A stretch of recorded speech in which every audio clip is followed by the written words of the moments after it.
আমার মোহাম্মদ সৌরভ হোসেন। আমার বাড়ি সিলেট বিভাগে। বন্ধুগণ, আমি আমার জীবনের গল্পটা শুরু করার শুরুতে আপনাদেরকে আমার পরিবারের সম্বন্ধে জানিয়ে রাখি। আমার পরিবারে আমি আছি, আমার বাবা আছে, মা আছে, রয়েছে আমার বড় 3টা বোন সহ ছোট একটা ভাই। আমরা টোটাল 2 ভাই 3 বোন। আমাদের পরিবারটা সিলেট বিভাগ থেকে অনেক দূরের পাহাড় ঘেঁষা কোনো এক অজপাড়া গায়ের এক নিম্ন মধ্যবিত্ত পরিবার। আমার বাবা পেশায় একজন গরু ব্যবসায়ী। এক কথায় বলতে গেলে আমার বাবা একজন গরু খামারি। আমাদের নিজেদের অনেক বড় একটা গরুর খামার রয়েছে। আমি খুব ছোটবেলা থেকে দেখে আসছি আমার বাবা ওই খামারে অল্প টাকায় ছোট ছোট গরু কিনে এবং এগুলাকে লালন পালন করে আমার বাবা বড় করে, এবং কোরবানির ঈদ সহ বিভিন্ন সময় বিভিন্ন বাজারে গিয়ে আমার বাবা এই গরু বিক্রি করে আমাদের পরিবারটা চালাতেন। ছোটবেলা থেকে আমি খুব বেশি দূর পর্যন্ত পড়াশোনা করার সুযোগ পাইনি। কোনো রকম নিজের নাম কাম লিখতে পেরেছি, এটুকুই আমার শিক্ষা জীবনের সমাপ্তি ঘটে। আমি ছোটবেলা থেকে খুব শান্ত স্বভাবের একটা ছেলে ছিলাম। বাবা মায়ের কথায় উঠতাম বসতাম এবং তারা ঠিক যে সময় যা করতে বলতো আমি তাই করতাম। আমার বাবার একটা সময় অনেক গরু ছিল, গরুর খামার ছিল, অনেক টাকা পয়সা ছিল, কিন্তু আমার বড় 3টা বোনকে বিয়ে দিতে গিয়ে আমার বাবা একেবারে ফতুর হয়ে যায়। আমার বাবার শুধুমাত্র 2টা গাভী রয়েছে। এই 2টা গাভীর দুধ বিক্রি করে আমার বাবা বেশ কষ্ট করে আমাদের পরিবারটা চালাতো। এরকম করতে করতে আমি মোটামুটি প্রায় অনেকটাই বড় হয়ে যাই। প্রাপ্তবয়স্ক হওয়ার পরে আমাদের এলাকার মানুষের কথাবার্তা আমার খুব বেশি একটা সহ্য হয় না। যদিও কখনো কোথাও যাই, বন্ধু বান্ধবের সাথে মিশি, তখন সবাই আমাকে বলে গরুর দালালের ছেলে। সবাই আমার আব্বাকে গরুর দালাল বলে এবং আমাকে বলে গরুর দালালের ছেলে। এই জিনিসটা শুনতে আমার একেবারে ভালো লাগতো না। আর আমরা আর্থিকভাবে অনেকটা দুর্বল ছিলাম। দেখা যায় গ্রামের মধ্যে বাকি যারা আছে তারা মোটামুটি বেশ পয়সাওয়ালা। আমরা গরিব হওয়ার কারণে কেউ আমাদের সঙ্গে খুব বেশি একটা মিশতো না, কথা বলতো না, এবং গরুর দালালের ছেলে বলে আমাকে খোঁটা দিয়ে কথা বলতো। এমন করতে করতে একটা সময় আমার নিজের মাঝে মনে হলো যে আমি কিছু একটা করব। আমি এমন কিছু একটা করব যাতে আমার পরিবারকে আমি উঠাতে পারি এবং কেউ আমাকে এরকম ছোট করে কথা না বলতে পারে। তো আমার আব্বার আসলে তেমন কোনো সাধ্য সামর্থ্য ছিল না যে আমাকে টাকা দিয়ে কোনো একটা ব্যবসা বাণিজ্য বা কিছু একটা করাবে। তখন আমাদের এলাকার অনেক লোকেরাই বিদেশ যাইতো। আমাদের অনেক লোকেরাই বিদেশে যায় এবং যারাই বিদেশে যায় তারা বিদেশ থেকে মোটা অঙ্কের টাকা ইনকাম করে, তা দিয়ে জমি জমা কিনে বাড়িঘর করে, মানে মোটামুটি বিদেশে গেলেই বড়লোক হয়ে যায়। আমার মাথায় তখন হঠাৎ করে আসলো যে আমি বিদেশ যাব। আমি আমার আব্বাকে বললাম, মাকে বললাম যে আমি বিদেশে যাব, আমাকে তোমরা বিদেশে পাঠিয়ে দাও। আমার এই কথা শুনে আমার আব্বা মা দুজনে অট্ট হাসিতে মেতে উঠলো। তারা বলল, 3 বেলা 3 মুঠো ভাত তোর প্লেটে দিতে পারি না, আমরা তোর বিদেশ কেন পাঠাবো? আমাদের তোর বিদেশ পাঠানোর কোনো সামর্থ্য নাই। এরকম উল্টাপাল্টা কথা বলিস না, আমরা তোর বিদেশে পাঠাতে পারবো না। যতই হোক যাই হোক, আব্বা আমাকে যতই বুঝাচ্ছিলাম, কিন্তু তারা আমার কোনো কথাই শুনতেছিল না। তারা আমাকে বিদেশ পাঠাবে না, মানে পাঠাবে না বলতে পাঠানোর কোনো সামর্থ্য তাদের নাই। তো আমাদের এলাকাতে একটা গেদা পাগলার মাজার আছে। এই মাজারটা আমাদের অত্র এলাকাতে অনেক পরিচিত একটা মাজার। অনেকেই বলা বলি করে এই গেদা পাগলার মাজারে যদি কোনো কিছু চাওয়া হয় এবং গেদা পাগলা নাকি সরাসরি সেটা দিয়ে যায়। গেদা পাগলা আমারও জন্মের আগে, আমার বাবারও জন্মের আগে মারা গেছে এবং তার নামে এই মাজারটা প্রতিষ্ঠিত হয়েছে। গ্রামের লোকেদের মুখে মুখে কথিত আছে যে এই গেদা পাগলার মাজারে গিয়ে কোনো কিছু চাইলে গেদা পাগলা নাকি নিজের হাতে সেটা দিয়ে দেয়। তো এই কথা শোনার পরে আমি তখন করলাম কি, ওই গেদা পাগলার মাজারে দিন রাত মিলিয়ে বসে থাকতাম। শুধু গেদা পাগলার কাছে চাইতাম যে আমার কিছু টাকা দেন, আমার কিছু পয়সা দেন, অথবা আমাকে বিদেশ পাঠানোর ব্যবস্থা করে দেন, আমাকে বিদেশে পাঠিয়ে দেন। এরকম করে প্রতিনিয়তই ওই গেদা পাগলার মাজারে আমি গিয়ে বসে থাকতাম। এই কথাটা কিন্তু একেবারেই মিথ্যে নয়। আমাদের এলাকাতে অনেক মানুষ আছে যাদের একটা সময় কোনো কিছুই ছিল না, তারা দারিদ্র্য সীমার অনেক নিচে বসবাস করত। তারাও গেদা পাগলাকে দেখতে পেয়েছে। গেদা পাগলা নিজ হাতে তাদেরকে এমন কিছু দিয়েছে, আজ তারা অত্র এলাকাতে কোটিপতি বললে চলে। আমারও একটা স্বপ্ন, তবে আমার চাওয়াটা অনেক বড় না, ছোট্ট একটা চাওয়া, যদি গেদা পাগলা আমাকে বিদেশ পাঠানোর একটা ব্যবস্থা করে দেয়। দিন রাত মিলিয়ে আমি তখন এই গেদা পাগলার মাজারে বসে থাকতাম। এভাবে দীর্ঘদিন অতিবাহিত হয়ে গেল, কিন্তু কোনোভাবে আমি গেদা পাগলাকে দেখতে পেলাম না এবং আমার যে স্বপ্ন, এই স্বপ্ন পূরণ হলো না। এমন করে বহুদিন পরে একদিন আমার বাবা ওই মাজারে আসছে। আমি তখন মাজারেই থাকতাম, মাজারের বাইরে যাইতাম না এবং মাজারের খাদেমের সঙ্গেই থাকতাম এবং ওখানে আমার চাওয়াগুলো আমি চাইতাম। আব্বা আমারে বলতেছে বাড়ি যাওয়ার জন্য। আব্বা যখন বাড়ি যাইতে বলছে আমি তখন জিজ্ঞেস করলাম কেন? আব্বা বলল তোর আম্মা বলছে বাড়িতে যাইতে। তো আমি তো বিদেশ যাব, আমাকে টাকা দেন, এটা নিয়ে আব্বা আমার সামনে খুব ঝগড়াঝাটি করে আসছি। তো যখন আব্বা আমাকে নিতে আসছে তখন আমি বাড়িতে গেছি। বাড়িতে গেছি পরে আমার মা তখন আমারে বলতেছে যে বাবারে তুই তো বাড়িতে আসছিস, তুই তো আমার বড় ছেলে, তোর অনুমতি ছাড়া তো কিছু করা যাবে না।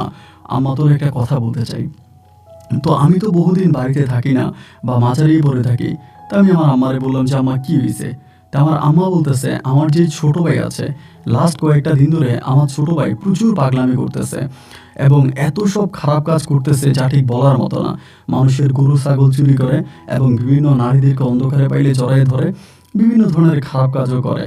তো আমার আম্মা বলতেছে যে সজীব তো এত খারাপই করতেছে, এখন আম্মু একটা চিন্তা করছে, আম্মু সজীবরে একটা লাইন করে ওরে বিদেশে পাঠিয়ে দিব।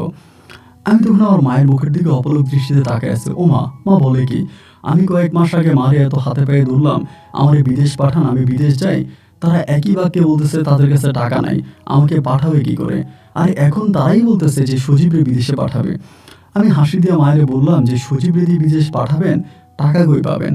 আমার আম্মা বলে টাকার একটা বন্ধ ব্যবস্থা হয়েছে, তোর মামারা জমি বিক্রি করছে এবং জমি বিক্রি করে আমার ভাগের টাকা আমাকে দিছে, আর তোর আব্বার 2টা গরু থেকে একটা গরু বিক্রি করে দিবে, আর বাকি কিছু টাকা মানুষের কাছ থেকে ঋণ করব, ঋণ করে আমরা সজীবে বিদেশ পাঠিয়ে দিব। আমি তখন অবাক হয়ে মায়ের মুখের দিকে তাকায় আছি। আমি বললাম মা, এতগুলো মাস ধরে আমি তোমার হাতে ধরে পায়ে ধরে আব্বারে বলি, তোমারে বলি, পাড়া প্রতিবেশীকে বলি আমাকে বিদেশে পাঠাও, আমার এই দেশে ভালো লাগে না, আমি বিদেশ যাব, আর এখন তোমরা আমারে না পাঠিয়ে সজীবরে পাঠাইতেছ। আমার মা তখন বলে বাজান রে, তোর তো কোনো কলঙ্ক নাই, সবাই বলে তুই ভালো, নামাজ কালাম পড়িস, সবার সঙ্গে উঠা বসা করিস, অনেকটা ভালো। কিন্তু সজীব তো দিনে দিনে যা শুরু করছে, কিছুদিন পরে এই সজীবের জন্য আমরা এলাকাতে মুখ দেখাইতে পারবো না। আর যে ভিসাটা, ওই ভিসাটাও খুব কষ্টের কাজ, তুই করতে পারবি না, তুই তো কখনো এত পরিশ্রম করিস নাই। তা আমি তখন মায়েরে বললাম যে মা তুমি এগুলো কী বলতেছো? আবার আরেকটা কথা, আমার ছোট ভাই কিন্তু শয়তানও আছে, আবার কাজও কিন্তু করে, মানুষের বদলাতে মাঠে ঘাটে কাজ করে, ও আমার থেকে অনেকটা স্ট্রং। আমি যখন মায়ের বললাম যে মা তুমি এই কাজটা করো না, আমি তোমার কাছে অনুরোধ করে বলতেছি, তুমি আমার বিদেশে পাঠিয়ে দাও, আমি বিদেশ যাই এবং আমি বিদেশ গিয়ে আমি সংসারের মুখে হাসি ফুটাবো, আমি টাকা পয়সা দিব, আমি তোমাদের খোঁজ খবর নিব, তোমরা সজীবরে পাঠেও না, সজীব দেশে যা করে বিদেশ গেলেও তা করবে। ও মা, আমার আব্বা আমার একই কথা, তারা আমাকে পাঠাবে না, সজীবকে পাঠাবে। যত বলি, যাই বলি, যেটাই বলি, তারা আর আমার কোনো কথাই শুনতেছে না। তাদের কথাই একটা যে তারা সজীবকে বিদেশে পাঠাবে এবং সজীব বিদেশে গেলে তাদের মান সম্মান রক্ষা হবে এবং সজীব কঠিন কাজ করতে পারে, কঠিন কাজ করে দেশে টাকা পাঠাবে। আব্বা আমার কাছে যতভাবে বললাম যে তোমরা সজীবরে পাঠাও না, না না না, আমার আব্বা মা আমার কোনো কথাই শুনলো না। শেষ পর্যন্ত সজীবকে পাসপোর্ট করাইলো এবং পাসপোর্ট করিয়ে সজীবকে বিদেশে পাঠানোর জন্য সমস্ত রকম প্রক্রিয়া আমার আব্বা আম্মা তখন করতেছে। আমার মনের ভিতর তখন খুব রাগ জমে গেছে যে এইটা আমার আম্মা কেন করতেছে, কি কারণে করতেছে।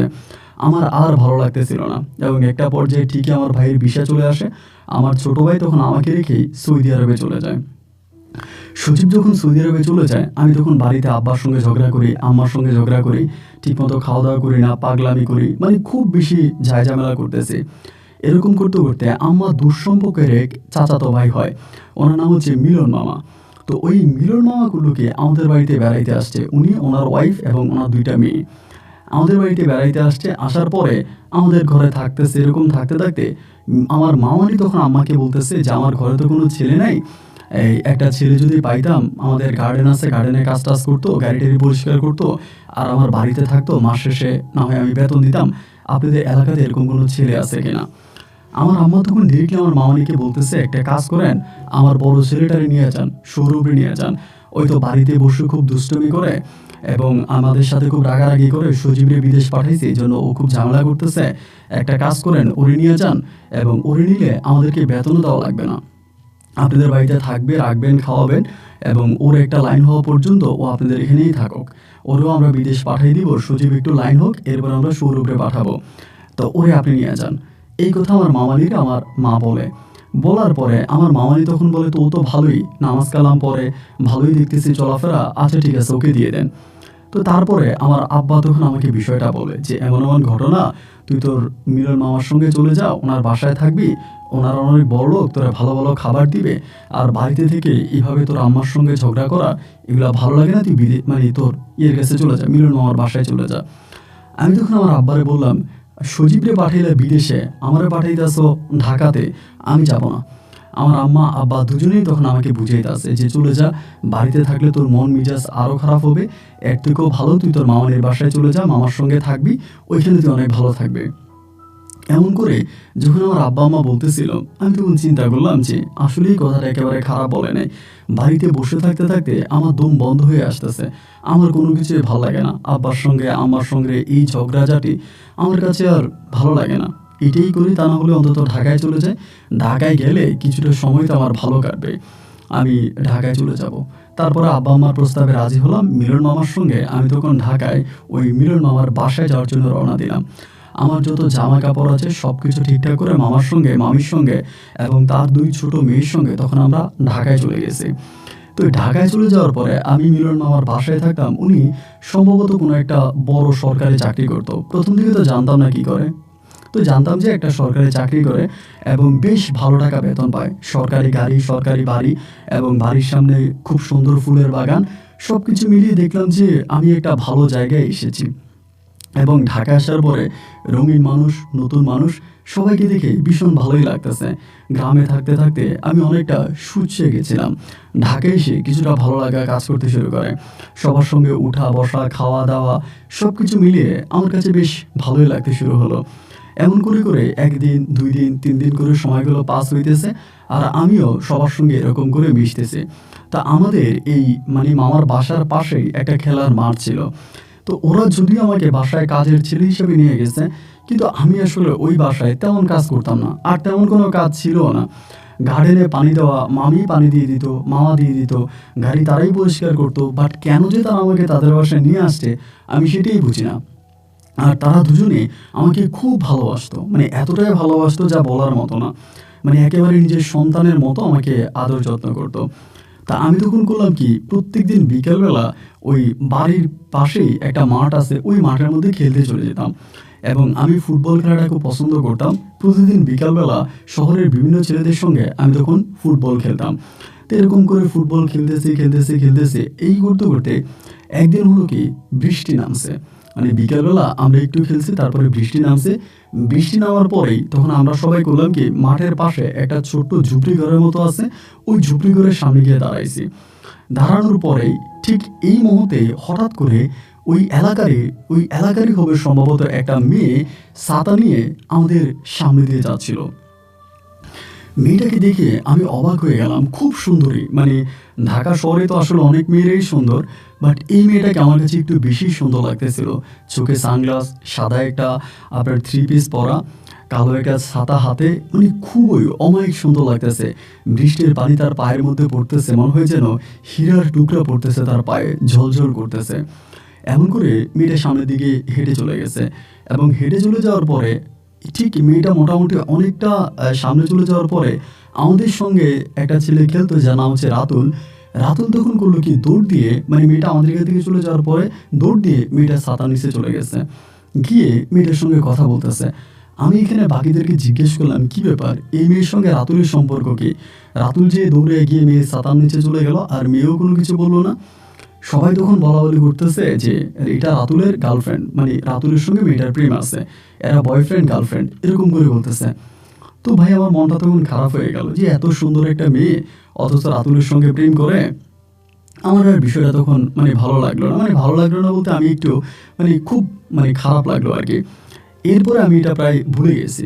এই ঘটনার প্রায় কিছুদিন পরে, কিছুদিন বলতে প্রায় সপ্তাহখানিক পরে একদিন রাতুল হঠাৎ করে আমার কাছে আসছে। আইসা আমারে বলতেছে, দোস্ত আমার কিছু টাকা ধার দে। আমাদের বাসায় আসছে, মানে মামার বাসায়। আসার পরে আমি তখন বললাম যে টাকা ধার দিব কেন, কি কারণে? ও বলতেছে যে আমি একটা কাজ করব। আমি যে কী কাজ করবি? বলে আমি লোফারে কিডন্যাপ করব। মানে লোফা হচ্ছে সেই মেয়েটা যেটা তার গার্লফ্রেন্ড ছিল। আমি তখন বললাম, বলিস কি? আমি তো জানি লোফার সঙ্গে তোর প্রেমের সম্পর্ক, লোফাও তোকে ভালোবাসে, তুইও লোফাকে ভালোবাসিস, তাহলে এখন তারা কিডন্যাপ করতে হবে কেন? ও ও আমারে বলতেছে আমি ওরে কিডন্যাপ করবো, কিডন্যাপ করে ওরে জোর করে বিয়ে করব। ও আমার সঙ্গে রিলেশন ছিল, এখন হঠাৎ করে ও আর আমার সঙ্গে কথা বলে না, আমার ফোন পিক করে না এবং আমার সঙ্গে খারাপ ব্যবহার করতেছে। আমি তখন বললাম বলিস কি, তোদের মাঝে এত ভালো সম্পর্ক ছিল, হঠাৎ করে এরকম হয়ে গেল। আচ্ছা ঠিক আছে, তুই একটা কাজ কর, হুট করে মেয়েটাকে কিডন্যাপ করবি, বিয়ে করবি, এতে যদি মেয়েটা রাজি না হয় মেয়েটার সঙ্গে তোর সংসার সুখের হবে না, আর এটা একটা আইনি ঝামেলাও হয়ে যেতে পারে। বন্ধু একটা কাজ কর, তুই মেয়েটার নাম্বার আমাকে দে, আমি একটু মেয়েটার সঙ্গে কথা বলি এবং কথা বলে দেখি যে তোদের সঙ্গে আমি অ্যাডজাস্ট করাই দিতে পারি কিনা। ও আমরা বলে না বন্ধু, অনেকেই কথা বলছে, ও কারো কোনো কথাই শোনে না, ও ভীষণ রকমের বদমেজাজি, ও কাউকে মানে না, কারো কোনো কথা শোনে না, ওরে আর কোনো কিছু বুঝাইতে হবে না, এবার যা করার আমি একাই করব। আমি বললাম না, হুটহাট করে এমন খারাপ সিদ্ধান্ত নিস না, তুই আমাকে নাম্বারটা দে, আমি দেখি না আমি কোনো কিছু করতে পারি কিনা। এভাবে বলার পরে ও তখন আমাকে নাম্বারটা দিছে। নাম্বারটা দেওয়ার পরে আমি তখন করলাম কি, ওই দিন রাতের বেলায় মেয়েটাকে কল দিলাম। কল দিলাম পরে ওই তখন কলটা রিসিভ করছে। রিসিভ করার পরে আমি সালাম দিলাম, কথা বলতেছি, কথা বলে ঠিক যখনই আমি আমার ওই বন্ধুর কথা বললাম, সঙ্গে সঙ্গে মানে রাতুলের কথা বলার সঙ্গে সঙ্গে মেয়েটা তখন লাইন কেটে দিল। লাইন কেটে দেওয়ার পরে তার রাতের মধ্যে অনেকবার কল দিলাম, সে আর আমার কল ধরলো না। পরের দিন রাতুল বললো কি রে, কী হয়েছে? আমি বললাম দোস্ত আমার কল কেটে দিয়েছে এবং এরপরে নাম্বার বন্ধ করে দিয়েছে, আমার ফোন ধরে নেয়। ও বলে বলছি না ও কারো কোনো কথা শুনবে না, ওর যত বিষ আছে আমি কমাবো, আমার কয়টা টাকা দিয়ে আমি কিছু পোলাপাইন কন্ট্রাক্ট করে ওরে উঠে নিয়ে যাবো। আমি বলছি, আচ্ছা ঠিক আছে, তারা আজকে রাতটা দেখি। এই দিন রাতের বেলা মানে এর পরের দিন রাতের বেলায় আমি তাকে আবারও কল দিছি। রাত আনুমানিক 10:30 কি 11টার মতো বাজে। কল দেওয়ার পরে ও তখন কলটা রিসিভ করছে। রিসিভ করার পরে আমি বললাম যে লোফা, আমি আপনার সঙ্গে 5 মিনিট কথা বলবো, বেশি না, এবং এই 5 মিনিট যদি আপনি আমার সঙ্গে কথা বলেন আপনিও বেঁচে যাবেন, আপনার পরিবারও বেঁচে যাবে, অন্যথায় আপনি সহ আপনার পরিবার মহা বিপদে পড়তে যাচ্ছেন। এটা বলার সঙ্গে সঙ্গে মেয়েটা বলতেছে কি বলেন, কিসের বিপদ আপনি বলেন তো। আমি বললাম আপনি কি রাতুলকে চিনেন? বলে হ্যাঁ চিনি তো, ও একটা লম্পট। আমি বললাম লম্পট কিনা তা তো জানি না, ও তো আমাদের সঙ্গে মাঠে খেলাধুলা করে, ওর তো আমি এতটুকুই চিনি, এর বাইরে তো আর চিনি না। এখন আপনার সঙ্গে ওর একটা সম্পর্ক ছিল, হঠাৎ করে কি হলো আমি একটু জানতে চাই। মেয়েটা তখন বলতেছে যে আমি আপনাকে চিনি না, আমি আপনাকে আমার পার্সোনাল বিষয় কেন বলবো। আমি বললাম দেখেন আপনি হয়তো আমাকে দেখলে চিনতে পারবেন, আমি মাঠে রাতুলের সঙ্গে খেলা করি, লম্বা করে এমন এমন ভাবে আমি আমার পরিচয়টা দিলাম বা শরীরের ইঙ্গিত দিলাম, মেয়েটা তো আমাকে দেখছে অনেকবার। তারপরে বলে যে হ্যাঁ হ্যাঁ চিনতে পারছি, আপনাদের খেলা আমি মাঝে মাঝে চুপিসারে দেখি, রাতুল অনেক ভালো খেলে কিন্তু ও মানুষ হিসেবে ভালো না। আমি বললাম মানুষ হিসেবে ভালো না মানে কি, আপনাকে একটু বুঝিয়ে বলেন তো। পরে বলতেছে যে ভাইয়া আসলে কি বলবো, আপনি তো জানার কথা, এরপরও যদি আপনি না জানেন তা আমি আপনাকে বলি, রাতুল মূলত নেশা করে, ও প্রচুর নেশা করে, নেশাখোর, এবং ও মানে স্বাভাবিক জীবনে নাই, অস্বাভাবিক জীবনে আছে। আর ও আমার সঙ্গে রিলেশন করে ঠিক আছে, কিন্তু আমার সঙ্গে বিভিন্ন ধরনের সম্পর্ক করতে চায়, যেটা আমি বিয়ের আগে চাচ্ছি না। সব কিছু মিলিয়ে আমার কাছে ওকে অনেক বোরিং মনে হচ্ছে, আমি ওর সাথেই সম্পর্কটা আর রাখতে চাই না। আমি তখন মেয়েটাকে বললাম বাহ, আপনার আইডিয়াও ঠিক আছে, আপনার চিন্তা ভাবনাও ঠিক আছে, কিন্তু বোন কিছু মনে করবেন না, আপনি যদি আমাকে অনুমতি দেন আমি আপনাকে একটা কথা বলতে পারি। তো যদি এটা আপনি রাতুলকে না বলেন বা কাউকে বললে আমার বেশ ক্ষতি হয়ে যাবে, আমার অনেক ক্ষতি হবে। মেয়েটা তখন আমাকে বলতেছে আপনি নির্দ্বিধে আমার কাছে বলুন, আমি আপনার পার্সোনাল কথা কখনোই কারোর কাছে বলবো না। আমি তখন বললাম যে আপনাকে আমি দেখেছি, সত্যি কথা বলতে গিয়ে আপনি অনেক সুন্দর, আপনার চলাফেরা, আপনি সত্যি অনেক কিউট একটা মেয়ে আমার চোখে। তো আমি আপনাকে কিভাবে বলবো, গত পরশুদিন রাতুল আমার কাছে আসছিল কিছু টাকার জন্য, আমার কাছ থেকে কিছু টাকা নিত এবং কিছু টাকা নিয়ে ও আসলে আপনাকে কিডন্যাপ করার পরিকল্পনা করতেছে। আপনি স্কুল থেকে যাওয়া আসার সময় ও সম্ভবত আপনাকে কিডন্যাপ করবে, এরকম পরিকল্পনা করতেছে। যদি আপনি ওর সাথে রিলেশন নাই করেন বা ওর সাথে কোনো সম্পর্ক না করতে চান, তাহলে মেহেরবানি করে আপনি একটু সেফটি মানে নিরাপত্তা ভাবে চলাফেরা করবেন, ওই কিন্তু এরকম একটা খারাপ সিদ্ধান্ত নিয়ে নিতে পারে। মেয়েরা তখন আমাকে বলতেছে দেখছেন এবার বুঝছেন ও কেমন, ও কতটা খারাপ এবার আপনি বুঝতে পারছেন। আমি ওকে ইগনোর করে, ওর ফোন রিসিভ করে ওর সঙ্গে কথা বলি না, যার কারণে ও আমাকে উঠাই নিতে চায়। এমন একটা ছেলের সঙ্গে আমি এতদিন সম্পর্কে ছিলাম, ছি, এটা তো আমার কাছে লজ্জাই লাগতেছে। তাই আমি বললাম যে না ঠিক আছে, আমি আপনাকে জাস্ট একটু সাবধান করলাম, আপনি একটু সাবধানে চলাফেরা করবেন। মেয়েটা বলা আচ্ছা ঠিক আছে। এই কথা বলার পরে এই দিক দিয়ে তো রাতুল আমাকে জ্বালায় মারতেছে। দোস্ত আমি রাতুলকে একটা কথাই বলি যে দেখ মেয়েটার সঙ্গে তুই এরকম কোনো কিছু করিস না, আর মেয়েটা যেহেতু রাজি নেই তার সঙ্গে জোর জবরদস্তি করে কোনো কিছু করলে তোর জীবনে সুখ আসবে না, এটা তুই পুরোপুরিভাবে বাদ দে। কিন্তু ওই রাতুল মানে ওই আরও নেশা করে, মানে যখন ওর লাইফ থেকে হচ্ছে লোফা চলে গেছে ওই তখন আরও নেশা করে। তো এরকম করতে করতে লোফা তখন আমাকে জিজ্ঞেস করে যে রাতুলের অবস্থা কি, ও কি করে। আমি তখন বলি ও আগে যা নেশা করতো এখন আরও বেশি করে। ও তখন বলে আসলে ওর সঙ্গে থাকলে আমার জীবনটা অনেক নষ্ট হয়ে যেত।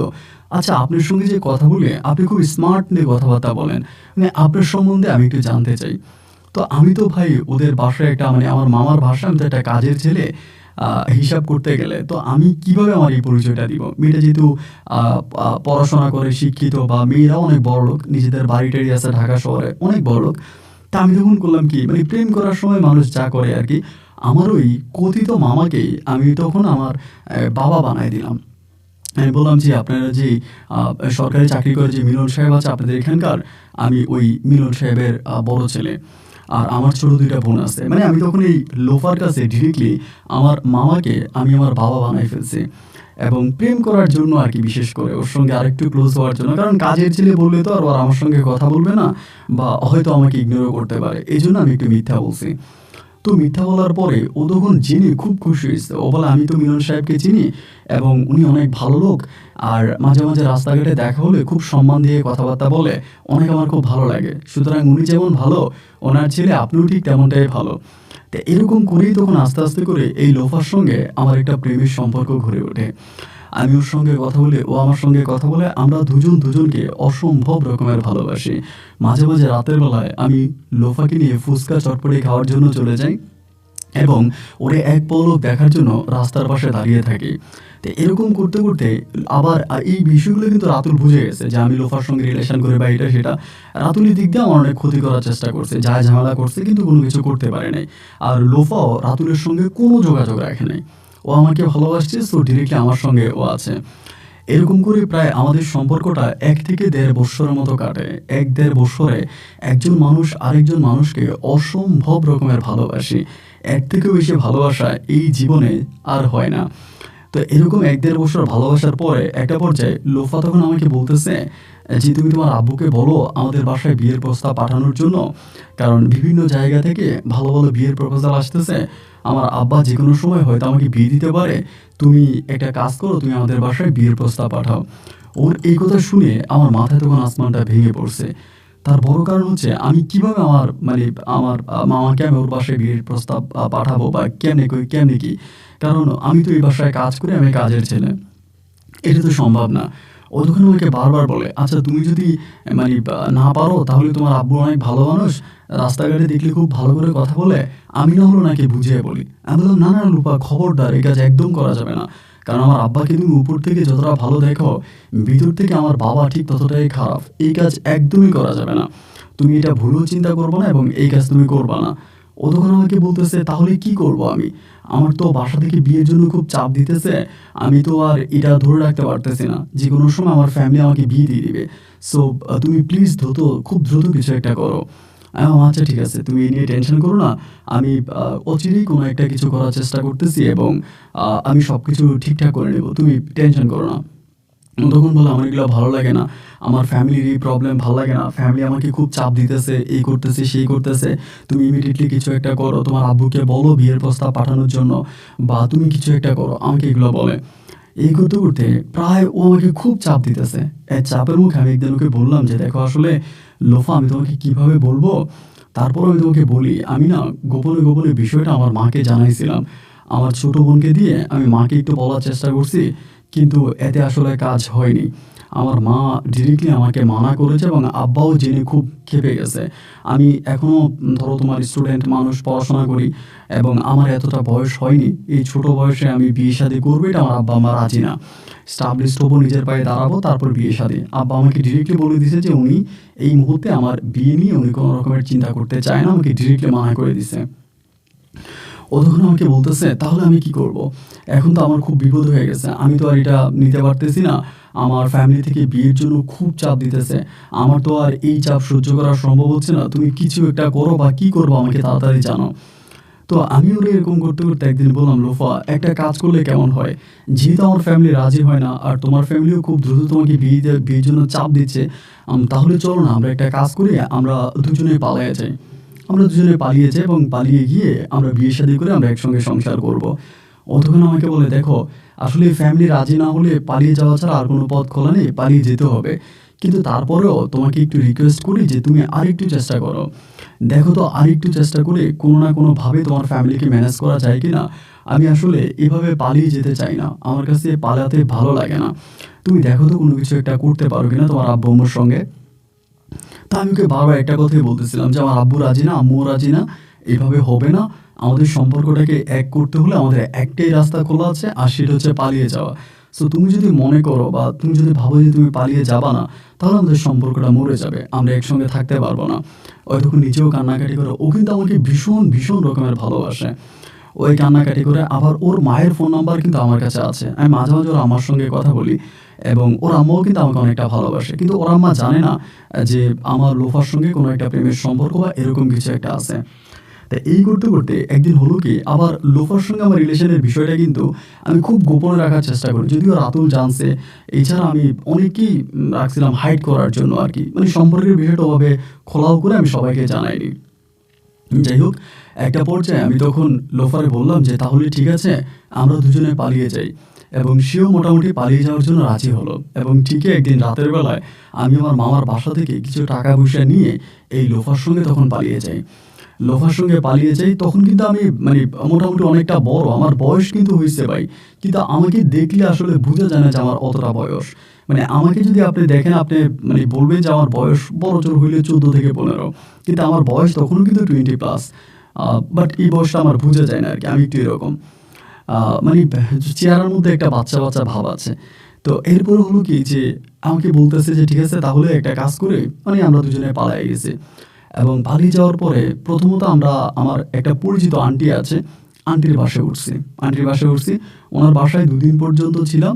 আর এদিক দিয়ে লোফার আব্বা মা পাগলের মতো লোফারে খুঁজতেছে, এইখানে ওইখানে বিভিন্ন জায়গায় ওরে খুঁজতেছে, বাট ওরে খুঁজে পাওয়া যাচ্ছে না। এই করতে করতে প্রায় আমার হাতে যে টাকাগুলো ছিল ওই টাকাগুলো প্রায় শেষ হওয়ার পথে। আন্টির বাসায় 2 দিন থাকলাম, থাকার পরে এরকম করে একদিন হোটেলে একদিন বাসায় এভাবে থাকতেছি। মানে তখন আমার অবস্থাটা খুব খারাপ হয়ে যাচ্ছে। তা এদিক দিয়ে লোফা আমাকে বলতেছে আমাদের হাতে টাকা পয়সা তো শেষ হয়ে যাইতেছে, তুমি তোমার আব্বার সঙ্গে কথা বলো না, যেহেতু আমরা পালায়ে চলে আসছি তাহলে তোমার আব্বাকে বলো যে আমরা পালায়ে আসছি। আমি বললাম যে আব্বা তো রাজি হবেই না, সো আমি কি করব। তো এই করতে করতে ভাই একটা সময় নিজের কাছে মনে হলো যে আমি মনে হয় চরম অপরাধ করে ফেলেছি। আমি পেশায় একটা কাজের ছেলে, অথচ কাজের ছেলে হয়ে এত বড় লোকের একটা মেয়েকে আমি ভাগায় নিয়ে আসছি। আর আমি লোফার চোখে মুখে যা দেখতে পাচ্ছি, আমি যদি একটা বারের জন্য লোফাকে এই কথা বলি যে আমি হচ্ছে মিলন সাহেবের ঘরে কাজ করি বা উনি আমার দুঃসম্পর্কের মামা, লোফার অবস্থা তখন কি হবে আমি আপনাকে বলে বোঝাতে পারবো না। মানে আমার কাছে মনে হয় যে ও হার্ট অ্যাটাক করে মরে যাবে। ও খুবই ইমোশনাল এবং খুব সিরিয়াস আমার সম্পর্কে। তা আমি তখন চিন্তা করলাম যে ঠিক এই মুহূর্তে কি করা যায়, মানে কোনো কিছু বুঝতে পারতেছিলাম না। দুজনে পালিয়ে আসলাম, একটা ঘরের মধ্যে আছি, খুব মানবতার জীবনযাপন করতেছি। 3 বেলায় হয়তো 1 বেলা খাবার খাইতেছি, আবার মাঝে মাঝে না খেয়েও থাকতেছি। মানে খুব কষ্টের জীবন কাটতেছে। তো চিন্তা করতেছি কি করা যায়, এখন কি করতে পারবো, কোনো পথ কোনো রাস্তা কোনো কিছুই তো আমি খোলা পাচ্ছি না। এমন করে দিন রাত দিন রাত দিন রাত করে সময়গুলো কাটতেছে, দুজনেই টেনশন করতেছি কি করা যায়, কিভাবে কি করব, কিভাবে কি করব, কোনো কিছু বুঝে উঠতে পারতেছি না কিভাবে কি করা যায়। এই করতে করতে একটা সময় হঠাৎ করে লোফো অসুস্থ হয়ে যায়। মানে অসুস্থ বলতে এতটাই অসুস্থ হয়ে যায় যে ওকে মানে ও কি হয়েছে আমি ঠিক বুঝতে পারতেছি না। ওকে আমি ওয়াশরুমে নিয়ে যাই, এবং ওয়াশরুমে নিয়ে যাওয়ার পরে ও প্রচুর বমি করে। আমি ডাক্তার দেখাইছিলাম, যতটুকু আমার সামর্থ্য ছিল ওই সামর্থ্য মতো আমি আসলে লোফার কোনো চিকিৎসা করতে পারতেছি না। মানে ওর কি হয়েছে আমি ঠিক বুঝতে পারতেছি না, কোনো রোগ ধরা পড়ে না। এবং ও এতটাই দুর্বল হয়ে গেছে, খাওয়া দাওয়া বন্ধ করে দিছে, খায় না ঘুমায় না, মানে একটা অন্যরকম অবস্থার মধ্যে চলে গেছে। তখন ভাই আমার হাতের অবস্থাও খারাপ, মানে আমি যে 3 বেলা ওরে ভাত খাওয়াবো এই সামর্থ্যটাও কিন্তু আমার নাই। এবং আমি চিন্তা করলাম এভাবে চলতে থাকলে একটা সময় লোফা মারা যাবে। আর আমি লোফাকে ভালোবাসি, আমার ভালোবাসার মানুষটা আমার চোখের সামনে দুঃখে দুঃখে মরে যাবে, আমি কিছু করতে পারবো না। এটা কিভাবে সম্ভব, এটা কিভাবে হয়? না, যাই হোক যেটাই হোক আমি লোফাকে এভাবে মরতে দিতে পারি না। আমার চোখের সামনে আমার ভালোবাসার মানুষটা মরে যাবে, আমি আমি কিছু করতে পারবো না, এমনটা হতে পারে না। আমি এটা কখনোই করব না। আমি যেভাবেই পারি, যে করেই পারি আমি লোফার জন্য কিছু একটা করার চেষ্টা করব। তারপরেও ভাই বহু কষ্ট করে আমি ঢাকা শহরে কিছু করার চেষ্টা করতেছি, বাট আমি কিছু করতে পারতেছি না। একটা সময় লোফা প্রায় মৃত্যুর কাছাকাছি পৌঁছে যায়। সেই সময়টাতে আমার কাছে মনে হলো আমার কাছে একটাই পথ খোলা আছে, আর তা হলো লোফাকে লোফার বাবা মায়ের হাতে তুলে দেওয়া। অন্যথায় আমি লোফাকে বাঁচাতে পারবো না। আমার চোখের সামনে আমার ভালোবাসার মানুষটা এভাবে মরে যাবে, এটা তো আমি সহ্য করতে পারবো না। ও আমার না হোক, অন্য কারো কাছে গিয়েও যদিও ভালো থাকে, আমি এতেও ভালো থাকবো। এই সিদ্ধান্ত নিয়ে আমি লোফাকে না জানিয়ে একদিন ওর মাকে ফোন করলাম সকালবেলা। ফোন করার পরে ওর মা তখন ফোনটা রিসিভ করে। আমি তখন বললাম, আন্টি আমাকে আপনি চিনবেন, আমি সৌরভ। পরে বলে, হ্যাঁ হ্যাঁ তোমাকে তো চিনি বাবা, তুমি কেমন আছো, আমাদের লোফার সঙ্গে কোনো যোগাযোগ আছে? উনি আমাকে বলতেছে, এর আগেও কিন্তু উনি আমাকে ফোন দিয়েছিল কয়েকবার, লোফার সম্বন্ধে জানতে চাইছে। আমি বলছি যে আমি গ্রামে চলে আসছি, এখন লোফার সঙ্গে আমার কোনো কথা হয় না, আমি জানি না লোফা কোথায় আছে। তো সেদিন উনি আমাকে আবারও বলতেছে যে লোফার সঙ্গে মানে তোমার কোনো যোগাযোগ আছে, বা লোফা কই আছে, বা কোনো কিছু জানো কি না। পরে আমি বললাম, আন্টি দেখেন, লোফার তো বিয়ে ঠিক হয়েছিল, বিয়ে ঠিক হওয়ার পরে লোফা আসলে এই মুহূর্তে বিয়ে করতে চায় না, যার জন্য বাসা থেকে পালিয়ে গেছে। এখন বাসা থেকে পালিয়ে লোফা অনেক অসুস্থ একটা জায়গায় আছে, এবং ও একরকম মৃত্যু সজ্জায় ও মারা যেতে পারে। সো আন্টি আপনি যদি পারেন তাহলে একটা কাজ করেন, আমি আপনাকে অ্যাড্রেস দিচ্ছি, আপনি ওখান থেকে লোফাকে নিয়ে আসেন। উনি আমাকে বলে, বাবা বলো কি, সত্যি আমার মেয়ের এই অবস্থা? আমি বললাম, হ্যাঁ, আপনার মেয়েটা হয়তো মারাও যেতে পারে। লোফারা 3 বোন ছিল, ওর কোনো ভাই ছিল না, এবং লোফা ছিল সবার বড়। লোফার মা তখন বলতেছে যে বাজান তুমি আমাকে ঠিকানা দাও, আমার মেয়েটা কোথায় আছে, আমি ওখান থেকে আমার মেয়েটাকে নিয়ে আসবো। এরপরে আমি লোফাকে নিয়ে যে বাসায় থাকতাম ওই বাসার অ্যাড্রেস আমি দিয়ে দিয়েছি, এবং বাড়িওয়ালাকেও বলে দিয়েছি যে এমন এমনভাবে ওর বাবা মা আসবে, ওকে নিয়ে যাবে। তো এইভাবে বলে দেওয়ার পরে আমি গেট থেকে খুব দূরের একটা জায়গার মধ্যে দাঁড়িয়ে আছি। দেখলাম লোফার বাবা মা সহ ওর আত্মীয় স্বজন অনেকেই মাইক্রোবাস নিয়ে এই বিল্ডিংয়ের সামনে আসছে। আসার পরে তারা আমার সামনে দিয়ে লোফাকে ধরলো, এবং ধরে লোফাকে আমার চোখের সামনেই তারা টেনে হেঁচড়ে গাড়িতে উঠিয়ে ফেললো। যখন লোফাকে গাড়িতে উঠাইতেছে তখনও লোফা চিৎকার করে বারবার সৌরভ সৌরভ সৌরভ বলতেছে। আমার আসলে তখন মনে হচ্ছিল যে মানে নিয়তির বিধান এত কঠিন কেন, আমি ঠিক মানে তখন বুঝতে পারতেছিলাম না ভাই। অজরে চোখের পানিগুলো ঝরতেছে। যে মানুষটা তার পরিবার পরিজন সব কিছু ছেড়ে আমার হাত ধরে এত দূর পর্যন্ত এসেছে, আজ সেই মানুষটাকে আমি নিজের হাতে তার পরিবারের কাছে ছেড়ে দিচ্ছি। কেন আমার সাথে এমনটা হলো, কেন এমন হলো ভাই, বুঝতে পারলাম না। আমার ভালোবাসার মানুষটা আমার সামনেই তার ফ্যামিলির সঙ্গে চলে গেল। চলে যাওয়ার সঙ্গে সঙ্গে আমি তখন আমার মোবাইল ফোন টোন যা কিছু আছে সব কিছু বন্ধ করে দিয়েছি। আমি আর কারোর সঙ্গেই কোনো যোগাযোগ করিনি, এবং সেখান থেকে ডিরেক্টলি আমি তখন বাড়ি চলে যাই। এবং মানে বাড়ি বলতে আমাদের সিলেটে চলে যাই। যাওয়ার পরে আমার আব্বা আম্মা সবাই আমার সাথে দুর্ব্যবহার করে, খারাপ ব্যবহার করে, যে তুই এটা কীভাবে করলি, তোরে আমরা এত কষ্ট করে তোর মামার বাসায় পাঠাইলাম, এটা থেকে তুই টাকা চুরি করে পালাইলি, এবং মামার সঙ্গে খুব খারাপ ব্যবহার করে আব্বা মা। আমি তাদেরকে আর কোনো কিছু বলি না, আর বলবো বাকি। আমি বাড়িতে আসার পরে খাই না, ঘুমাই না। আমার আম্মা এগুলো দেখে তো আমার নিজে আব্বাকে বলতেছে, ওরে বকাঝকা করো না, ও সম্ভবত মানসিকভাবে কোথাও না কোথাও খুব বড় কষ্ট পাইছে। ওই খাওয়া দাওয়া করতেছে না, ঘুমাইতেছে না, দেখতেছে না ও মানসিকভাবে ভেঙে পড়তেছে, ওর সঙ্গে তুমি আর এমনটা করো না। তো আমার আব্বা আম্মাও তখন আর আমার সঙ্গে তেমন কোনো কিছু করে না। আমি এই ধরেন কোনো একটা গাছের নিচে বসছি, ওখানে চুপচাপ বসে আছি, একদিকে তাকাইছি তো তাকায় আছি, একবেলা খাইছি তো খাইছি। মানে এমন একটা জীবন আমি তখন চলে যাই, আমার আর কোনো কিছুই ভালো লাগে না। মানে জীবনটাই তখন কেমন জানি এক দুর্বিষহ জীবন মনে হয়। এভাবে দিন আর রাতগুলো কাটতেছে। এভাবে প্রায় 3 মাসের মতো কেটে গেছে। 3 মাস পরে একদিন আমি আমাদের এলাকা থেকে অনেক দূরে বাগিচা গা বলে একটা জায়গা আছে, ওইখানে সবার সঙ্গে এমনি আপনার ঘুরতে গেছিলাম। মানে ঘুরতে গেছিলাম বলতে কি, ওইখানে একটা ইয়ের মধ্যে মাছ ধরছিল, তো ওই মাছ ধরার রং চাইতে গেছিলাম, রং দিতে গেছিলাম। তো ওইখানে যাওয়ার পরে দিনের তখন প্রায় আপনার 3টার কাছাকাছি বাজে। এই সময় হঠাৎ করে আমাদের বাড়ির এক ছেলে এসে আমাকে বলতেছে যে সৌরভ ভাই আপনাদের বাড়িতে একটা মেয়ে আসছে, আপনার আম্মা আপনার বাড়িতে যাইতে বলছে। এটা বলার পর আমি তো অবাক হয়ে গেলাম, কী ব্যাপার, আমাদের বাড়িতে কোনো মেয়ে আসছে আর আমাকে বাড়ি যেতে বলছে, এটা কোন মেয়ে?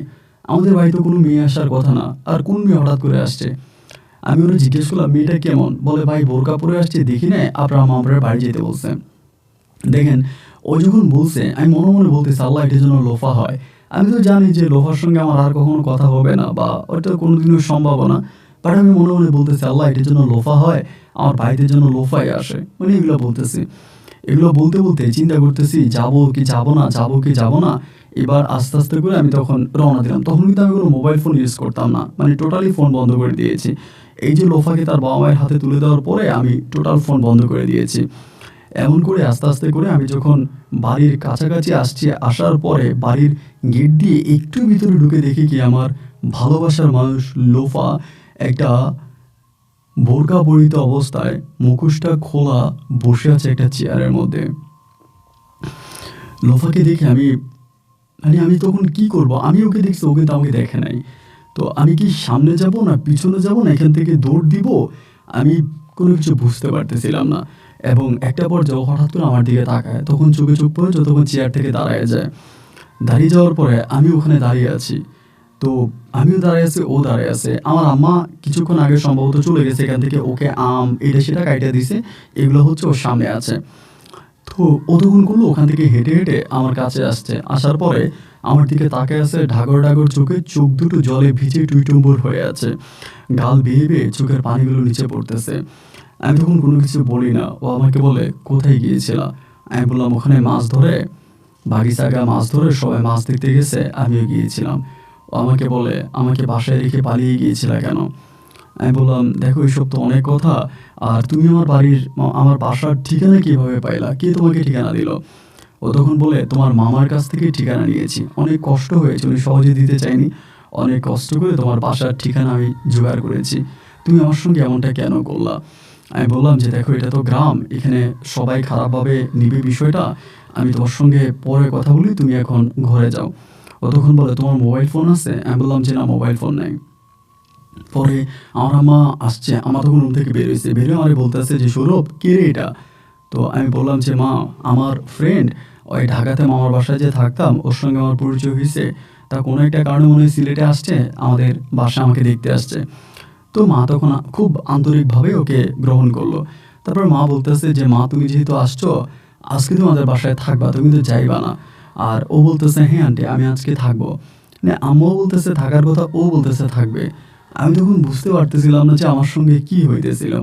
আমি তখন আমার মতো করে চুপচাপ মানে বসে আছি। আম্মা বলে, একটা মুরগি নিয়ে আয়, আর তুমি এটাকে ভালো মন্দ খাওয়াইতে হবে।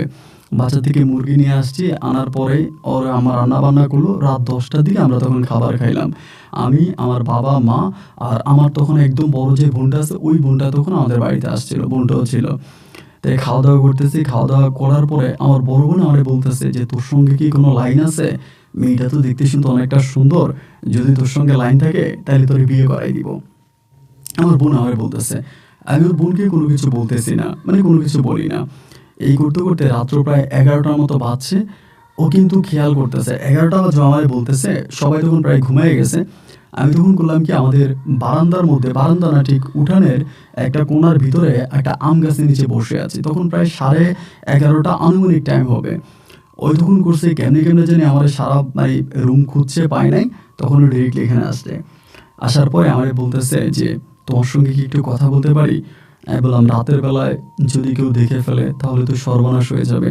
ও আমাকে বলতেছে, কেউ নেই, তোমার ফ্যামিলির সবাই ঘুমিয়ে গেছে, আর আমি সবাই ঘুমিয়ে গেছে কনফার্ম হয়ে তোমার কাছে আসছি। আমি জানি তোমাকে অনেক খুঁজছি, তুমি তোমার রুমেও নেই, যার কারণে এখানে আসছি। আমি যে, ঠিক আছে বলো। ও আমাকে বলে, আমার সঙ্গে এমনটা কেন করলা? আমার পরিবারের কাছে, আমার বাবার কাছে, আমার মায়ের কাছে, সবার কাছে আমাকে ছোট বানাই দিলা, আমাকে নিয়ে পালাই গেলা, বেশ কয়েকদিন আমার সঙ্গে থাকলা, আমাকে বিয়েও করলা না। একটা পর্যায়ে আমার আব্বা আমাকে ফোন করে তাদের হাতে আমাকে তুলে দিলা, কেন দিলা? আমি বললাম, এছাড়া আর কি করার ছিল বলো?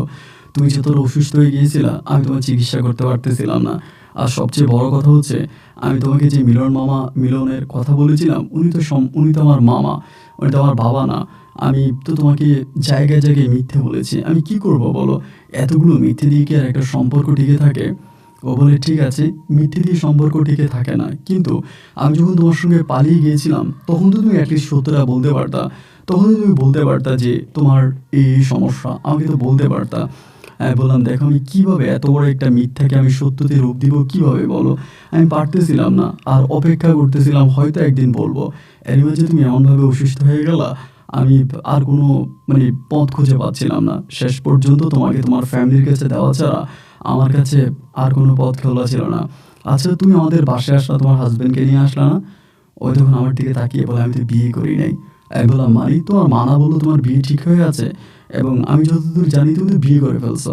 ও বলে, না তুমি জানো না, আমি বিয়ে করি নাই। আমি বিয়ে করি না, আর আমি জীবনে কখনো বিয়ে করবই না। আমি যাকে ভালোবাসি যদি তারে পাই তবে আমি সংসার বাঁধবো, অন্যথায় আমি কোনোদিনও সংসার বাঁধবো না। আমি বললাম, এগুলো তুমি কি বলতেছো লোফা? জীবনটা জীবনটা কোনো সিনেমা নয়, জীবনটা কোনো নাটক নয়, জীবনের বাস্তবতা বড় কঠিন। আমি মেনে নিয়েছি, তুমি কেন পারতেছো না? ও বলে, কারণ আমি তোমাকে তোমার মতো করে ভালোবাসি নাই, এই জন্য তুমি পারলেও আমি পারতেছি না। আমি বললাম, তার মানে তুমি এখন কি বলতে চাচ্ছ? ও বলে, বলতে চাচ্ছি একটাই, আমি এ বাসা থেকে আর যাবো না। আমি বললাম, লোফা এমন পাগলামি তুমি করো না, তুমি ভালো করেই জানো তোমার আব্বা আম্মা কতটা ডেয়ারিং, তারা কি না করতে পারে। ও বলে, আমার আব্বা আম্মা কি করবে এটা আমি পরে দেখব, আমি তোমার বাসা ছেড়ে যাব না, আমি তোমাকেই বিয়ে করব। আমি এখনই তোমার আম্মাকে আব্বাকে জাগাবো, তাদের সবাইকে বলবো তোমার সঙ্গে আমার প্রেম আছে, ভালোবাসা আছে, তারা যেন কালকে সকালে আমার সঙ্গে তোমার বিয়ে পড়াই দেয়। আমি বললাম, না লোফা, খবরদার এমন কিছু করো না, এমন কিছু করলে কিন্তু খুব খারাপ হয়ে যাবে। ও আমাকে বলে, আমি খারাপের কিছু জানি না, তুমি তুমি আমি এটা বলবোই, এটা বলবো। তখন দৌড় দিছে ঘরের দিকে। ভাই আমি তখন আল্লাহ আল্লাহ করতেছি, আল্লাহ দৌড় দিয়ে জানি কোন ঝামেলা লাগায়। দৌড় দিয়ে ঘরে গেছে, ঘরে যাওয়ার পরে আমার আব্বা আমাকে ডাকাডাকি শুরু করছে। আমার বড় বোন উঠছে, উঠা বলতেছে, কি হয়েছে বোন?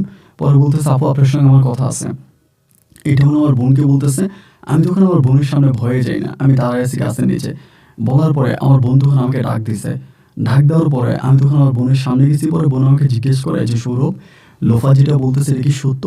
আমি বললাম, হ্যাঁ আপু এটা সত্য, তবে লোফার বাবা অনেক ডিয়ারিং, এবং আমি ওকে বিয়ে করলো, ওর বাবা ওর অনেক ক্ষতি করবো, ওর বাবা ভালো মানুষ না। তখনই লোফা মানে আমার বোন আমাকে বলতেছে, তুই কি পাগল হয়েছিস? মেয়েটা প্রাপ্তবয়স্ক, সে তোর কাছে চলে আসছে সেই ঢাকা দিকে সিলেটে। আমি তো দেখেই বুঝছিলাম এখানে কিছু না কিছু একটা আছে, আর এখন তুই ওকে বিয়ে করবি না কেন?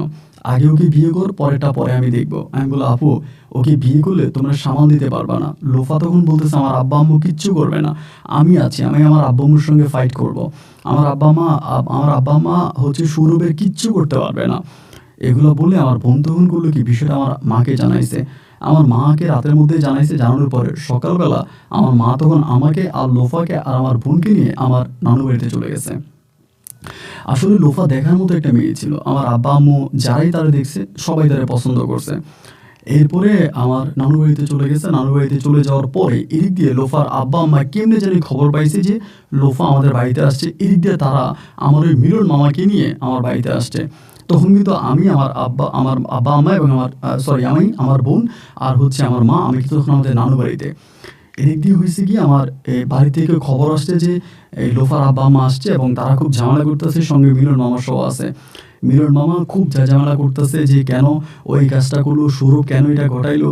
আমি ওই এলাকাতে থাকি, সবার সঙ্গে আমার একটা ভালো সম্পর্ক, এবং সৌরভকে বলেন মেয়েটাকে দিয়ে দেওয়ার জন্য, এটা সেটা। এবং একটা পর্যায়ে তারা সেই রাতে আমাদের বাসায় ছিল, মানে তারা যায় নাই, তারা লোফাকে নিয়েই যাবে। পরে তাদের কাছে খবর পৌঁছানো হলো লোফার সঙ্গে আমার বিয়ে হয়ে গেছে। তারপরও লোফার বাবা বলতেছে যে আমি আমার মেয়েটাকে একটা আবার দেখতে চাই, আমি শুধু জিজ্ঞেস করবো আর কিচ্ছু না, এরকম করে বলতেছে। এইটি ঘটনা আবার আমাদের এলাকার চেয়ারম্যান মেম্বার সহ শুরু করে মোটামুটি এলাকার সবাই তখন বিষয়টা জেনে গেছে। তারপরে লোফার আব্বা যাবে না মেয়ের সঙ্গে কথা বলা ছাড়া। তারপরে লোফাকে নিয়ে আমি তখন আমার নানু বাড়ি থেকে আমাদের বাড়িতে আসছি। বাড়িতে আসার পরে লোফার আব্বা শুধু জিজ্ঞেস করছে যে, মা তুমি আমার সঙ্গে যাবা কিনা? লোফা বলছে যে, না বাবা আমি যাব না। পরে বলে, ঠিক মতো বলো, ভালোভাবে বলো যে তুমি যাবা কিনা। লোফা তখন ডিরেক্টলি বলতেছে যে, না আব্বু আমি তোমার সঙ্গে যাব না, আমি ওকে ভালোবাসি, আমি ওর সঙ্গেই থাকবো। লোফার আব্বা বলতেছে যে, দেখো আজকে যদি তুমি আমাদের সঙ্গে না যাও, তবে মনে রেখো জীবনে আর কখনো কোনোদিন কিন্তু আমরা তোমার কোনো খোঁজ খবর নিব না, তোমার কোনো খোঁজ খবর নিব না, তোমার কাছে আসবো না। ও তখন বলতেছে, আচ্ছা ঠিক আছে, তোমরা যদি আমার খবর না নাও এতে আমার কোনো দুঃখ নাই, কিন্তু আমি সৌরভকে ভালোবাসি, আমি ওর সঙ্গেই থাকবো, আমি যাব না। এই কথা বলার পরে লোফার আব্বা আম্মা এবং তারা তখন আমার মিলন মামার সহ এখান থেকে চলে গেছে। তারা চলে গেল। চলে যাওয়ার পরে আমি তখন এই লোফার সঙ্গে আমাদের বাড়িতে থাকতে শুরু করি। লোফার সঙ্গে আমার তখন রোমান্টিক সময়গুলো, ভালোবাসার মুহূর্তগুলো খুব ভালোভাবেই কাটতেছে। কিন্তু আমার ছোট ভাইয়া সৌরভ বিদেশে গেছে, সজীব বিদেশে গেছে, ওই কিন্তু ওভাবে টাকা পয়সা পাঠাইতে পারে না। মোটামুটি টাকা পয়সা যা পাঠায় তা দিয়ে কোনো রকম পরিবার চলতেছে, অভাব অনটনের মধ্যেই কিন্তু আমরা আছি। এরই মাঝে আমার আব্বা বলতেছে, এভাবে তো সংসার চলবে না, বিয়ে করছিস ভালো করছিস, এখন সংসার তো চালাইতে হবে, কোনো একটা কামাই রুজির ব্যবস্থা কর। তাই আমি আব্বারে বললাম যে, আব্বা আমি কি কামাই করব, মানে কামাইটা কি করব? আমার আব্বা বলে, কিছু একটা করার চেষ্টা কর, এভাবে তো হতে পারে না। তারপরে আব্বার সঙ্গে কথাবার্তা বলে তখন আমি আমাদের এলাকাতে একটা চাকরি নিছি, একটা দোকানে একটা চাকরি নিছি। একটা মোবাইলের দোকান আছে ওইখানে, আমাদের মানে শহরের মধ্যে আর কি, আমাদের উপজেলা শহরের মধ্যে একটা চাকরি নিছি। তা সকালবেলা যাই, ওইখানে কাজ করি এবং আবার বিকেলবেলা ফিরে আসি বা রাতে ফিরে আসি। এভাবে প্রায় 3 মাসের মতো ওখানে চাকরি করছি। তো লোফা কিন্তু এর মাঝে কোনো বাচ্চা কাচ্চা নিচ্ছে না। ও বলতেছে আমরা নিজেরাই চলতে পারি না, খেতে পারি না, এর মাঝে বাচ্চা নিলে বাচ্চাকে কিভাবে সামাল দিব, এভাবে তো হতে পারে না। বাচ্চা কাচ্চাও নিচ্ছি না, ওভাবেই তখন প্রায় 3-4 মাসের মতো কাজ করতেছি। একদিন হলো কি, কাজ শেষ করে আমি আপনার বাড়ির দিকে আসতেছিলাম। তো আমি টেম্পু স্টেশনে বাস স্টেশনে দাঁড়ায় আছি, বাসের জন্য অপেক্ষা করতেছি। এমন সময় একটা প্রাইভেট কার আসছে। প্রাইভেট কারটা আসার পরে আমারে বলতেছে যে, মানে আমরা যেদিকে যাবো ওইদিকেই যাবে। বলতেছে, ভাই ভাড়া নিয়ে আসছিলাম, ওইদিকে যাবো, যাবেন নাকি? তাই আমি বললাম যে, ভাই আমাদের যে বাজার আছে, আমি বললাম যে বাজারে নামায় দিবেন, আমি এদিক দিয়ে চলে যাব, বাজার থেকে হেঁটে যাওয়া যায়। তো বললো আচ্ছা ঠিক আছে। তো মাইক্রোবাসে উনি একাই ছিল, মানে মাইক্রো বলতে এটা একটা প্রাইভেট কার, আর প্রাইভেট কার উনি একাই ছিল। তারপর আমি গিয়ে হচ্ছে ওনার মানে প্রাইভেট কারে উঠলাম। আমি পিছনে না সামনে বসছি, উনি তখন গাড়িটা টান দিছে। গাড়িটা টান দিয়ে কিছুটা জায়গায় যাওয়ার পরে এমনি মোটামুটি একটু অন্ধকারাচ্ছন্ন জায়গায় আসছে।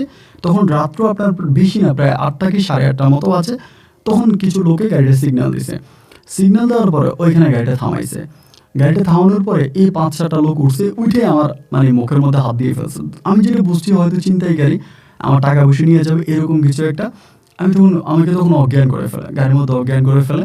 তো আমার আর তখন আর কোনো কিছু মনে নেই। যখনই ভাই আমার জ্ঞান ফিরে আসে, জ্ঞান ফিরে আসার পরে দেখি যে আমাকে একটা রুমের মধ্যে আটকায় রাখছে। তো রুমের মধ্যে আটকায় রাখছে, আমি তখন বলতেছি, ভাই রে, আমার মোবাইল টোবাইল টাকা পয়সা যা আছে সবই তো নিয়ে গেলেন, আমার এই রুমের মধ্যে আটকায় রাখছেন কেন? তখন কি রাত না দিন তা জানি না, রুমের মধ্যে বন্দি।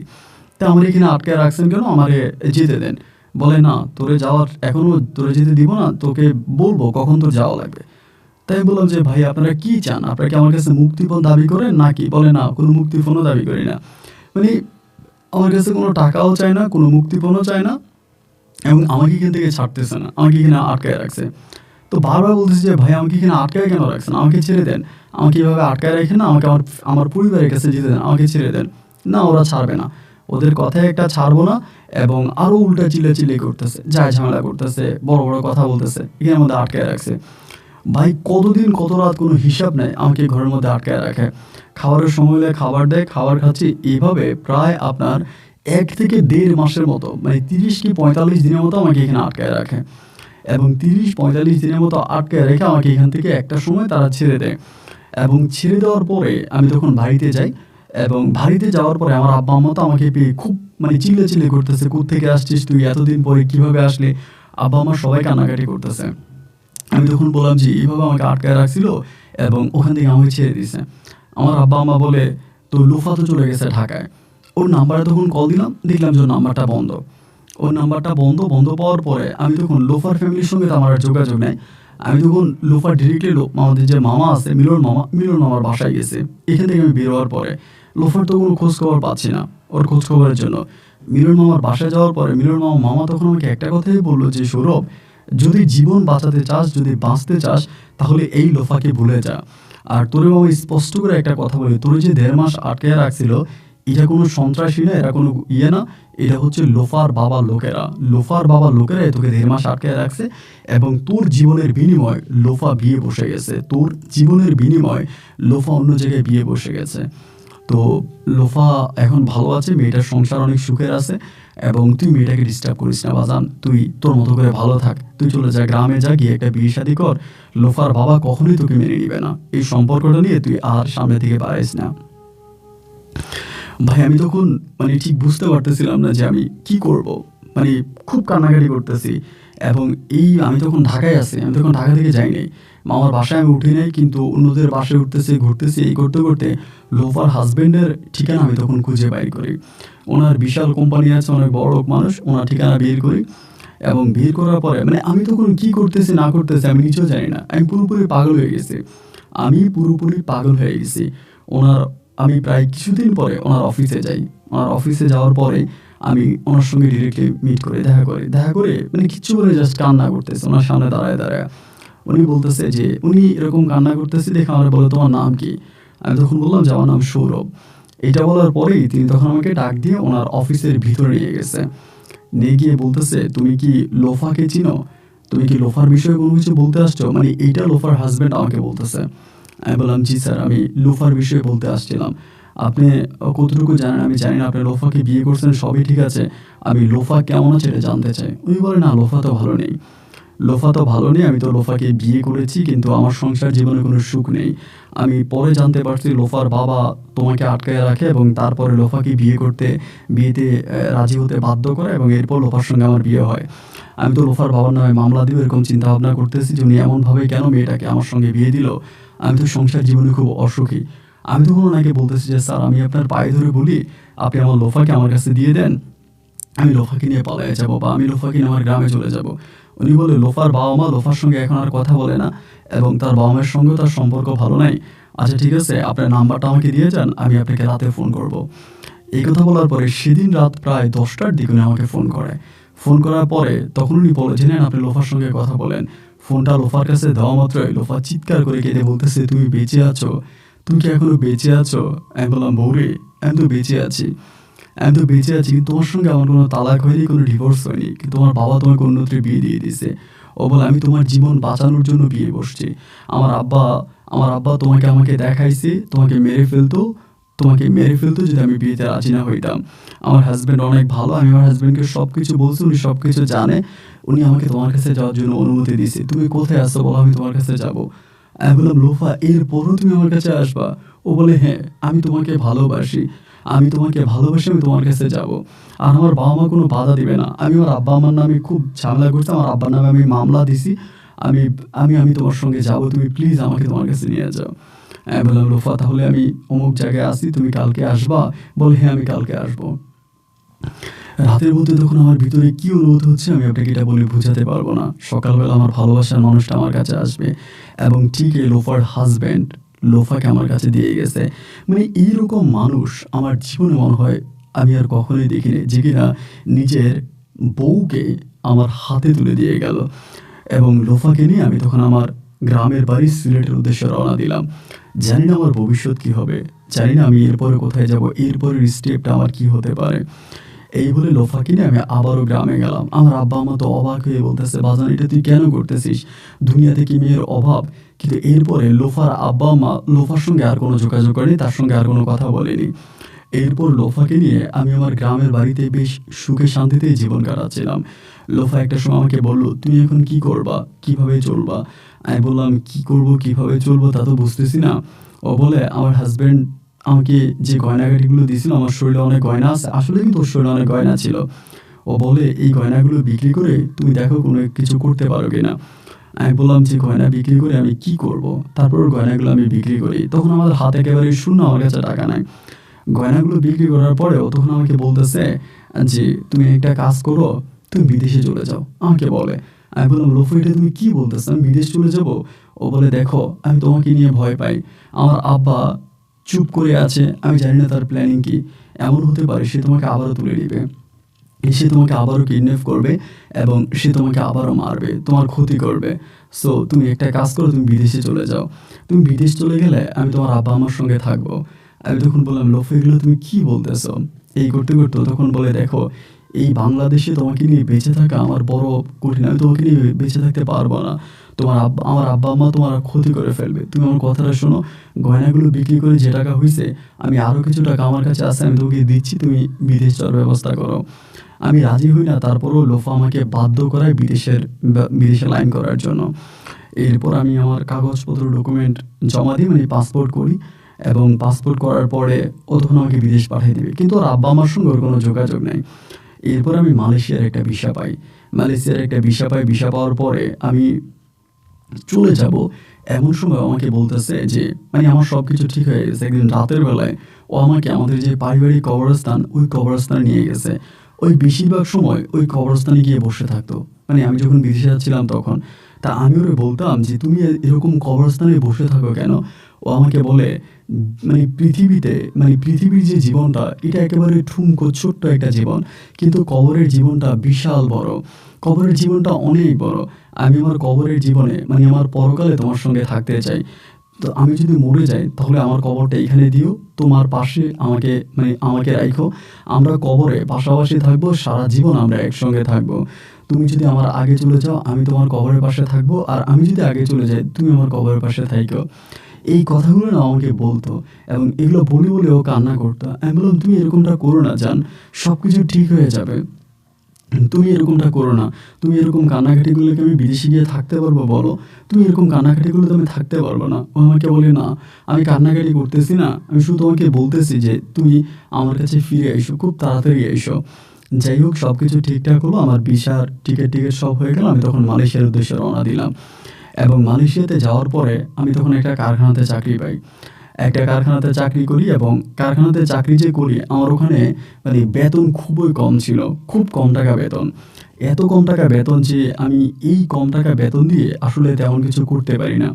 এখানে আপনাকে আরেকটা কথা আমি বলতে ভুলে গেছিলাম, আমি কিন্তু গ্রামে থাকতে মাঝে মাঝে ইলেকট্রিকের কাজ করতাম। আমি কিন্তু ইলেকট্রিশিয়ান, ভালো ইলেকট্রিকের কাজ আমি করতে পারি, মানে খুব ভালো ইলেকট্রিকের কাজ আমি করতে পারি। আমি ইলেকট্রিশিয়ান, ভালো ইলেকট্রিশিয়ান। তো আমি ভেবেছিলাম মালয়েশিয়াতে গেলে হয়তো আমি ইলেকট্রিকের কোনো কাজ পাবো, ওই কাজটা করব। কিন্তু যাওয়ার পর দেখলাম যে না, আমাকে যে কাজ দেওয়া হয়েছে এটা খুব কঠিন একটা কাজ। তাই আমি এরপরও মাঝে মাঝে টুকিটাকি ইলেকট্রিশিয়ানের কাজ করতাম, এখানে সেখানে বিভিন্ন জায়গায় ইলেকট্রিশিয়ানের কাজ করতাম। যেখানে ইলেকট্রিকের কাজ পাইতাম ওখানে ইলেকট্রিকের কাজ করতাম, এবং তার পাশাপাশি আমি তখন কোম্পানিতে কাজ করতাম। এইভাবে প্রায় বেশি দিন না, ১.৫ বছরের মতো আমি মালয়েশিয়াতে থাকি।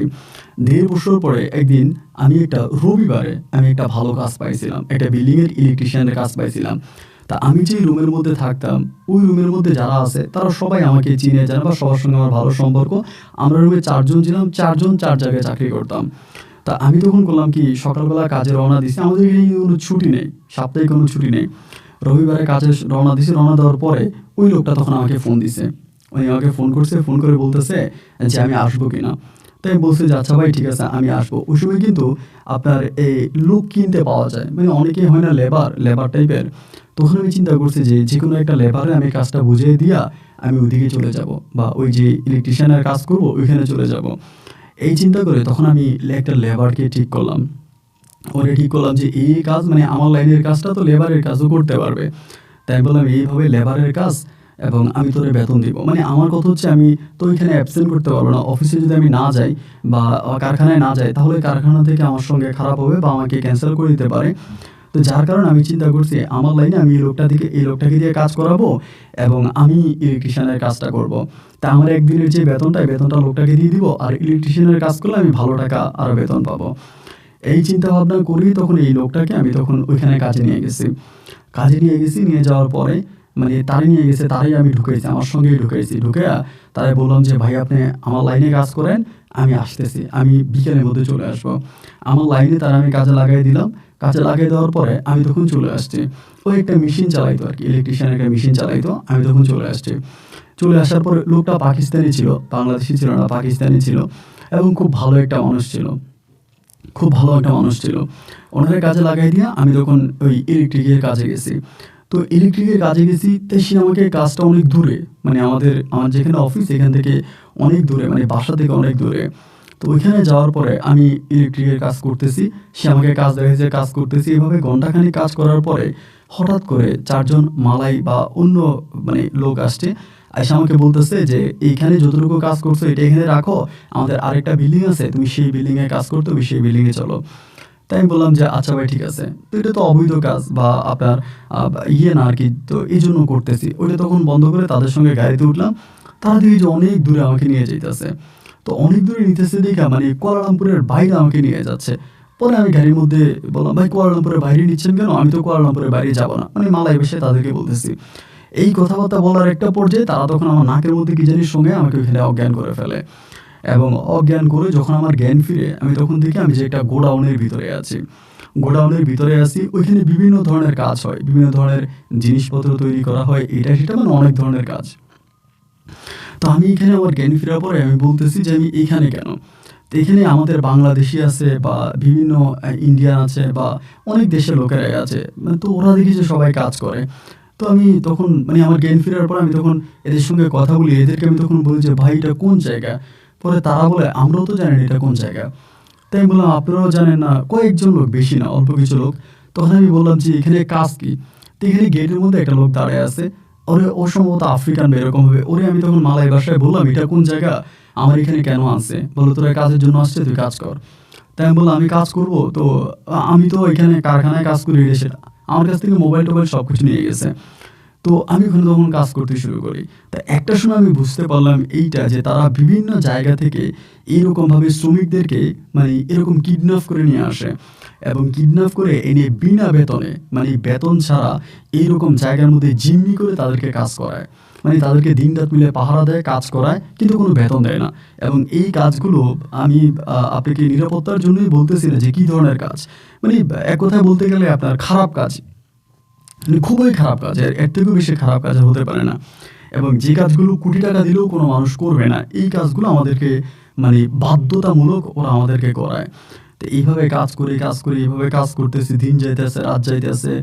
কবে মানে সূর্য উঠে, কখন সূর্য ডুবে তাও জানি না। কাজ করতেছে, খাবার দিতেছে, খাইতেছি। কোনো পরিবার-পরিজনের সঙ্গেও কোনো যোগাযোগ নাই। কার সঙ্গে কোনো যোগাযোগ করতে পারি না, কার সঙ্গে কোনো কথা বলতে পারি না। অসুস্থ হইলে ওরা ডাক্তার নিয়ে আসে এবং ডাক্তার এনে এখানেই চিকিৎসা করায়। ওই ডাক্তারের সঙ্গে তখন চিকিৎসা হয়। আবার এখান থেকে ধরেন আপনার পাঠাইয়া দেয়। আবার মানে সবকিছু এটার ভিতরে, মানে এটার বাইরে যাওয়ার কোনো সুযোগ নেই। এভাবে কতদিন কেটে যায় তার কোনো হিসাব নাই। শুধু আল্লাহর কাছে বলি, আল্লাহ এখান থেকে বের হবো কবে? আল্লাহ এখান থেকে বের কবে হবো? আল্লাহ তুমি কবে এখান থেকে বের করবা? আল্লাহ আর কত কষ্ট সহ্য করতে হবে? শুধু আল্লাহর কাছে কাঁদতাম, আল্লাহর কাছে কাঁদতাম যে আল্লাহ আর কত? আল্লাহ আর কত? আর কত? খোদা আর কত? এভাবে কান্না করতে, করতে একটা পর্যায়ে আমি তখন আপনার মোটামুটি একটু প্রায় অনেক বছর এখানে কাজ করি। কত বছর কাজ করি কোনো হিসাব নাই। বলি তো দিন কি রাত তা জানি না। এই করতে, করতে একদিন তারা, আমি কিন্তু খুব ভালো কাজ করতে পারতাম। একদিন তারা হইল কি কন্টেইনারে করে আমাদের ৪ জনকে নিয়ে যাচ্ছিল। ৪ জনকে নিয়ে যাচ্ছিল এবং নিয়ে যাওয়ার সময় আপনার কুয়ালালামপুরের ওইদিকে সম্ভবত আরেকটা কারখানা নিবে কাজ করার জন্য এবং সে জায়গার মধ্যে তখন পুলিশ চেকপোস্ট হয়। সম্ভবত পুলিশ চেকপোস্ট হবে এরকম কিছু একটা। আমরা তো কন্টেইনারের ভিতরে আমাদেরকে বাইন্ধা ওই কন্টেইনারের ভিতরেই রাখতো। মানে বেরোতে পারতাম না। ওইখানে নড়াচড়াও করতে পারতাম না। একটা সময় বুঝতে পারলাম যে তালা ভাঙতেছে এরকম। আমরা যেখানে আছি তালা ভাঙতেছে। তালা ভাঙার পরে আমাদেরকে পায়। পায়ে আমাদের ৪ জনকে ওখান থেকে বের করে, বের করার পরে আমি তখন মালয় ভাষায় বললাম, ওরা জিজ্ঞেস করছে, বললাম এই ঘটনা আমাদেরকে এইভাবে কুয়ালালামপুরের বাইরে নিয়ে আটকায় রাখছে, আটকায় আমাদেরকে জিম্মি করে কাজ করাইতেছে।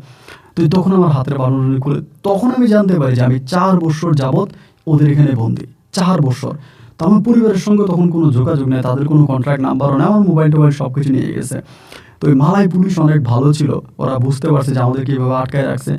আমাদের কাছ থেকে ঠিকানা জানার চেষ্টা করছে কোন জায়গায়। আমি তাদেরকে কোনো কিছু বলতে পারিনি। এবং সেখান থেকে একটা পর্যায়ে তারা খুব দ্রুতই আমাদেরকে বাংলাদেশে পাঠানোর ব্যবস্থা করে। আমাদের কোনো পাসপোর্ট কোনো কিছুই ছিল না। তারপরে তারা আপনার এম্বাসির সঙ্গে কথাবার্তা বলে আপনার পেপারস দিয়ে, আউটপাস দিয়ে আমাদেরকে কোনো রকমে দেশে পাঠিয়ে দেয়। দেশে পাঠানোর পরে খুব শূন্য হাতে, একদম শূন্য হাতেই দেশে আসি। দেশে আসার পর আমি এয়ারপোর্টে নামি। আমার ফ্যামিলির কারো নাম্বার আমার মুখস্থ ছিল না এবং যদিও ছিল আমি সব ভুলে গেছি, মানে কোনো কিছু মনে নেই।